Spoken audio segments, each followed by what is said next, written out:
Welcome to Loops and Loom, a potholder tutorial brought to you by the Glen Ellen Public Library. To get started, you will need a potholder loom, a hook, and some loops. These items are readily available from craft stores as well as big box stores. The loom and the hook come as a set. The loops come in a big bag and need to be purchased separately. The loops are actually trimmings from the sock making process and will vary in size. If a loop doesn't stretch to fit the loom, don't force it. You don't want to break your loom. If you don't have these supplies and do not want to further burden the mail order and delivery people, you can improvise using materials you have around your house. I made a loom with a leftover piece of trim I found in my garage and some nails. It's not pretty, but it works. I was able to make this potholder with my wonky loom. A hook can be made from a wire hanger. Just be sure to sand the ends to keep from snagging your work. If you don't have loops, you can make some from odd socks at the bottom of your laundry basket, but ask permission before you start cutting your family's socks. If you want to be able to actually use your potholder, it is best to use cotton socks. Do not use nylon socks. They will melt. Let's get started. First, a few vocabulary words. The up and down loops are called the warp. The side-to-side loops are called the weave or the weft. Now the fun part, choosing your colors and pattern.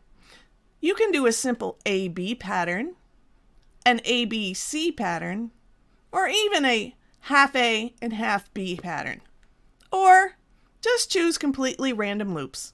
Use your imagination. There are many designs and no wrong way to design a potholder. Here are some more pattern ideas. Some are the same in both directions. Some are different. Be creative. After you have decided your pattern, begin by stretching all the warp loops onto the pegs. Don't force a loop onto the peg if it doesn't stretch far enough. You don't want to break your loom. Hook the first weft loop onto the first peg, then pull the loop under the first warp loop, over the second warp loop, and so on till you get to the other side. The next weft loop will begin by going over the first warp loop, then under the second warp loop. Be sure to go over or under both strands of each loop. Continue alternating your weaving until you reach the end.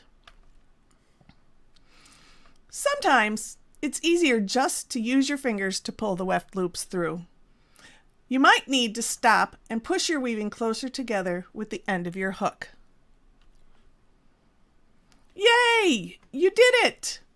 Now before moving to the next step, check to make sure your weaving is correct and make adjustments if necessary. Now it's time to finish your potholder and remove it from the loom. If you are left-handed, start in the upper left corner. If you are right-handed, start in the upper right corner. Hook the first loop onto your hook and move it onto the second peg. Pull the lower loop through the upper loop and move it to the third peg. The first loop should no longer be attached to a peg.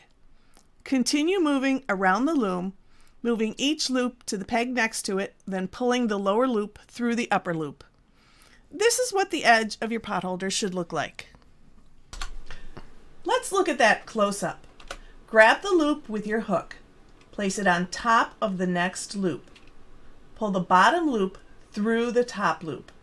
The bottom loop is now on the hook, and what was the top loop has now moved to the back. Repeat to the end. The last loop is pulled through to create a hanging loop. Congratulations! You did it!